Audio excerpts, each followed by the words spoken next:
Welcome to ఎబిటమ్ IAS. ISRO SHAR నుంచి 100వ ప్రయోగం విజయవంతంగా చేసింది. సో షార్ అనంటే శ్రీహరికోట హై ఆల్టిట్యూడ్ రేంజ్ అని అర్థం.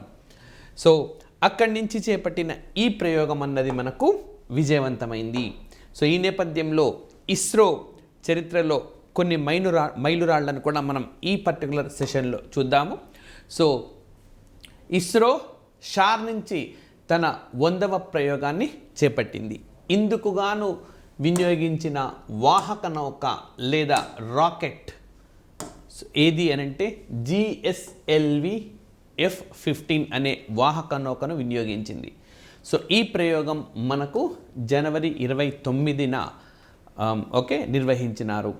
సో ఈ ప్రయోగం ద్వారా NVS-02 అని ఒక ఉపగ్రహాన్ని మనకు కక్షల్లోకి విజయవంతంగా ప్రవేశపెట్టారు. రైట్. సో మరి మనకు ప్రయోగం ప్రారంభించిన 19 నిమిషాల తర్వాత దాదాపుగా మనకు ఈ రాకెట్ నుంచి పేలోడ్ అన్నది ఈ ఉపగ్రహం అన్నది విడిపడి నిర్ణీత కక్షలోకి జియో సింక్రోనస్ ట్రాన్స్ఫర్ ఆర్బిట్లోకి వెళ్ళిపోయింది. సో మరి ఇండియన్ కాన్స్టిలేషన్ నావిక్లో ఇది రెండవది. సో మనకు IRNSS అని విని ఉంటాం, Indian regional navigation satellite system అని చెప్పి. సో దీనికే ఇప్పుడు నావిక్ అని పేరు పెట్టారు.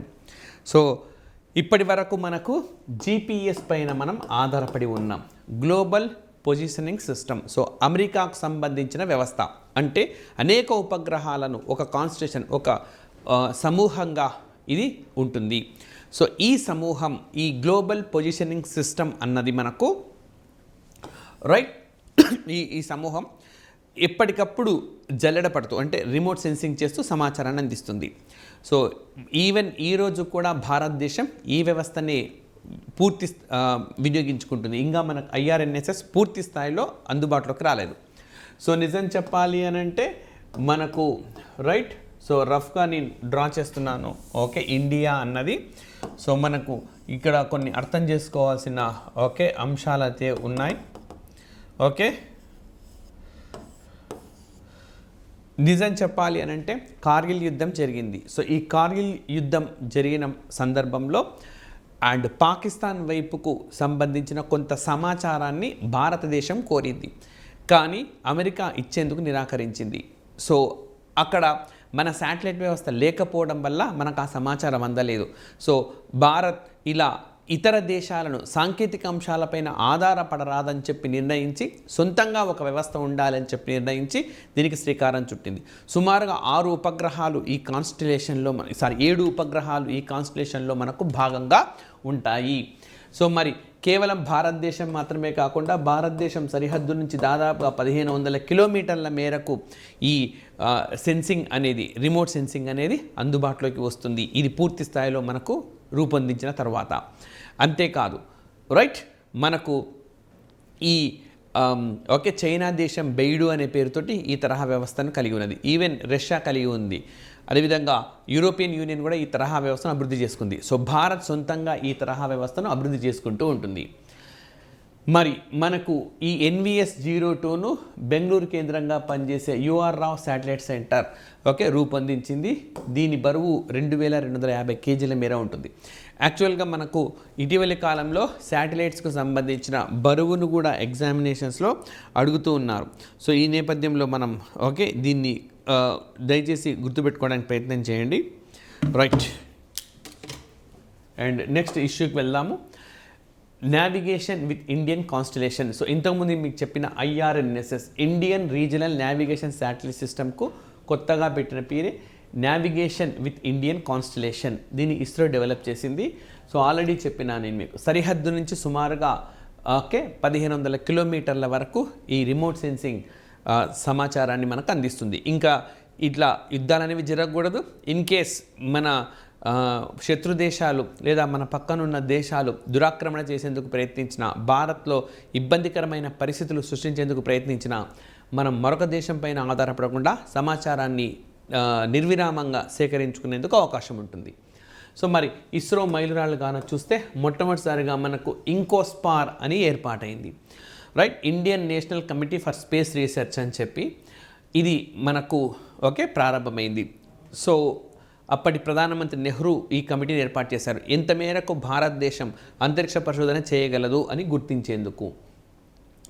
అండ్ ఇది తుంబా ఈక్వెటోరియల్ రాకెట్ లాంచింగ్ స్టేషన్ అని చెప్పి ఇది ప్రారంభించింది. సో మనకు ఎప్పుడుగాన రాకెట్ లాంచింగ్ స్టేషన్లు భూమధ్య రేఖకు దగ్గరగా ఉంటాయి. కారణం ఏంటంటే భూమధ్య రేఖ వద్ద మనకు గ్రావిటేషనల్ ఫోర్స్, గురుత్వాకర్షణ అనేది తక్కువగా ఉంటుంది. సో కాబట్టి అక్కడి నుంచి తక్కువ ఇంధనంతో తక్కువ ప్రయాసతో మనం రాకెట్లను ప్రయోగించవచ్చు. అదే మనకు ధృవాల వద్ద గరిష్ట స్థాయిలో గురుత్వాకర్షణ ఉంటుంది, అక్కడి నుంచి ప్రయోగించాలంటే గరిష్ట స్థాయిలో ఇంధనాన్ని వినియోగించుకోవాల్సి ఉంటుంది. సో దాన్ని అవాయిడ్ చేయడం కోసం ఈ ఈక్వేటర్కు దగ్గరగా ఎస్టాబ్లిష్ చేస్తూ ఉంటారు.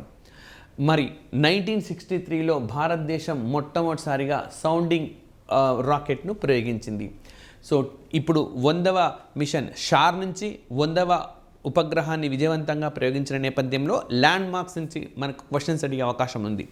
తుంబా ఈక్వెటోరియల్ రాకెట్ లాంచింగ్ స్టేషన్ నుంచి నవంబర్ 21, 1963న మనకు ఈ సౌండింగ్ రాకెట్ను విజయవంతంగా ప్రయోగించారు.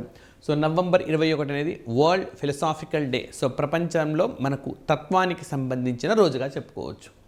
అండ్ 1965లో స్పేస్ సైన్స్ టెక్నాలజీ సెంటర్ని తుంబాలోనే ఎస్టాబ్లిష్ చేశారు. 1967లో మనకు శాటిలైట్ టెలికమ్యూనికేషన్ ఎర్త్ స్టేషన్ను అహ్మదాబాద్లో మనకు ఏర్పాటు చేయడం జరిగింది. సో ఈ విధంగా మనకు భారతదేశంలో అంతరిక్ష పరిశోధనకు సంబంధించి పితగా మనకు మనము విక్రమ్ సారాభాయ్ని చెప్తూ ఉంటాం. So Vikram Sarabhai space centre ఇటీవలి కాలంలో వికాస్ అనే ఒక ఇంజన్ను కూడా విజయవంతంగా ప్రయోగించింది. ఈ Vikas engine is nothing but Vikram సారాభాయ్గా చెప్పుకోవచ్చు మనము. సో ఈ విధంగా ఈ అహ్మదాబాద్లో satellite telecommunication earth station establish చేయడంలో అత్యంత కీలక పాత్ర పోషించిన శాస్త్రవేత్త ఎవరనంటే మనకు విక్రమ్ సారాభాయ్ గారు, రైట్.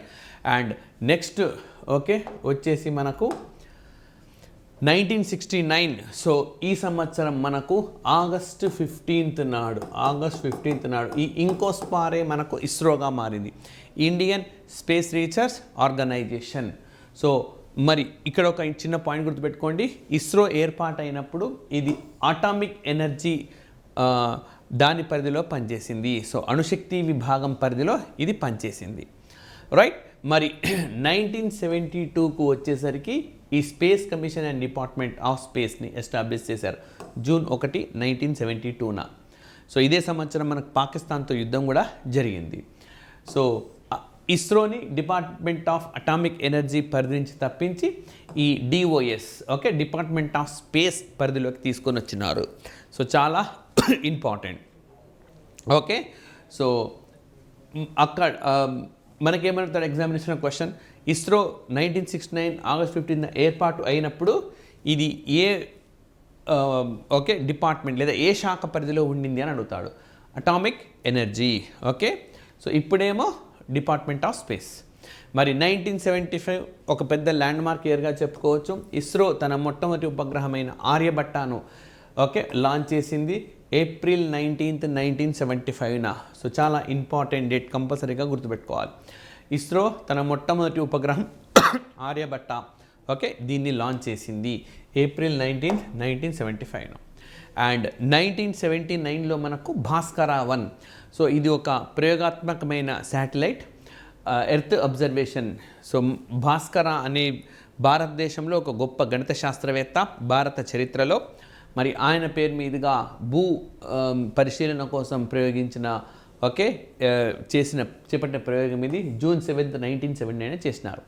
సో రిమోట్ సెన్సింగ్కు సంబంధించి ఇది మొట్టమొదటిది. సో ఎక్కువగా ఇక్కడ మనకు ల్యాండ్ మార్క్స్ మొదటిది అనేవి ఎక్కువగా డిస్కస్ చేస్తూ ఉన్నాం. అండ్ అదేవిధంగా first experimental launch of SLV-3. So small launch vehicle. So వాహక నౌక, మనకు అంతరిక్షంలోకి ఈ ఉపగ్రహాలను తీసుకెళ్లేవే వాహక నౌకలు, రైట్. సో దీన్ని రోహిణి టెక్నాలజీ పేలోడ్ను ఉపయోగించి మొట్టమొదటిసారిగా ఆగస్ట్ 10th, 1979న ప్రయోగించినారు.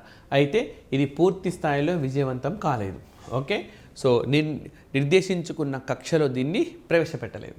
ఆ తర్వాత 1981లో యాపిల్ ఓకే దీన్ని ప్రవేశపెట్టారు.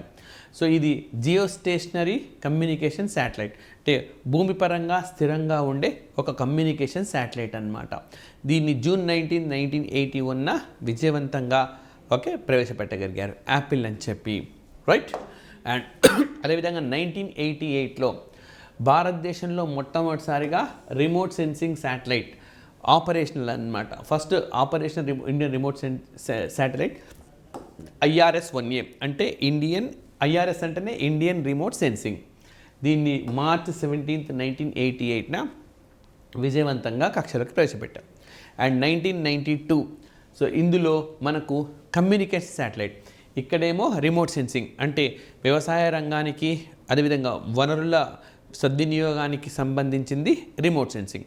అలా కాకుండా టెలివిజన్ ప్రసారాలు, ఫోన్ అండ్ సెల్ ఫోన్ వీటికి సంబంధించినవి INSAT satellite series, right, Indian satellite అనమాట కమ్యూనికేషన్ శాటిలైట్లో. సో ఈ first satellite indigenously built second generation INSAT సిరీస్ని మనకు జూలై 10, 1992న లాంచ్ చేశారు. అండ్ మరి 1997లో first operation launch of PSLV. So భారతదేశం అత్యంత విశ్వసించిన మనకు రాకెట్గా PSLV చెప్పుకోవచ్చు, polar satellite launch vehicle. So probably భారతదేశం సాధించిన సక్సెస్ ఈ PSLVతో మరే దేశం కూడా సాధించి ఉండకపోవచ్చు.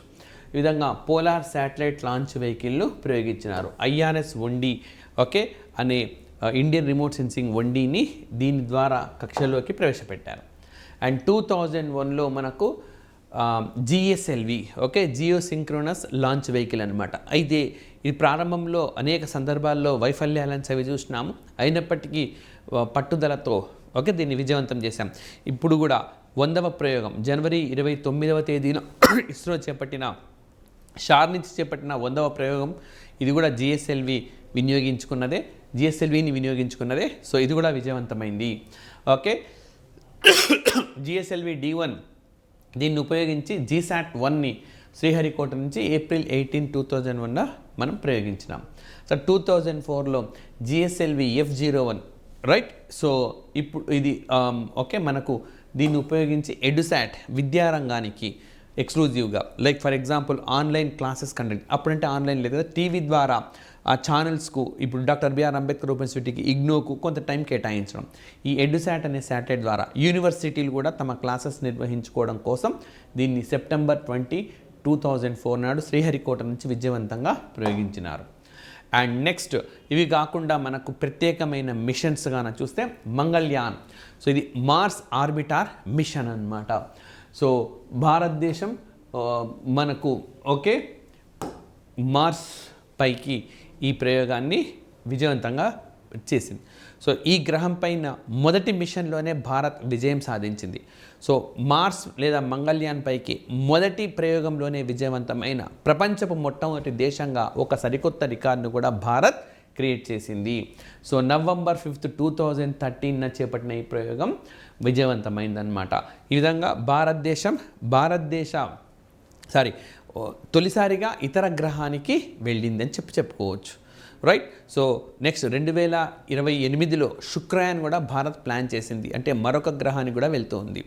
సో రీసెంట్గా మనకు జూపిటర్ గురుగ్రహానికి సంబంధించిన ఒక ఉపగ్రహం పైకి కూడా భారత్ ప్రయోగాన్ని చేపట్టింది, అంటే భాగంగా ఉన్నదన్నమాట. సో ఈ విధంగా మన భారతదేశానికి భూమికి సంబంధించిన ఉపగ్రహం చంద్రుడు, ఈ విధంగా జూపిటర్కు సంబంధించిన ఉపగ్రహం పైకి మనం ప్రయోగాన్ని చేపట్టాం, క్యాస్టిల్లో అనే దానికి. సో ఈ విధంగా భూమికి సంబంధించిన ఉపగ్రహం కాకుండా ఇతర గ్రహాలకు సంబంధించిన ఉపగ్రహానికి చేపట్టిన మొట్టమొదటి ప్రయోగంగా మనం దాన్ని చెప్పుకోవచ్చు. అది కూడా ఒక ల్యాండ్ మార్క్ మనకు. సో ఇది కూడా ఒక ల్యాండ్ మార్క్ అన్నమాట, రైట్. అండ్ మరి చంద్రుడిపైకి ఇప్పుడే చెప్పినాను నేను, భూమికి సంబంధించిన ఉపగ్రహం పైకి కూడా భారత్ ప్రయోగాలను చేపట్టిందని. మరి చంద్రయాన్-1 ఓకే చంద్రయాన్-1 2008లో భారత్ చేపట్టింది, ఇది విజయవంతమైంది.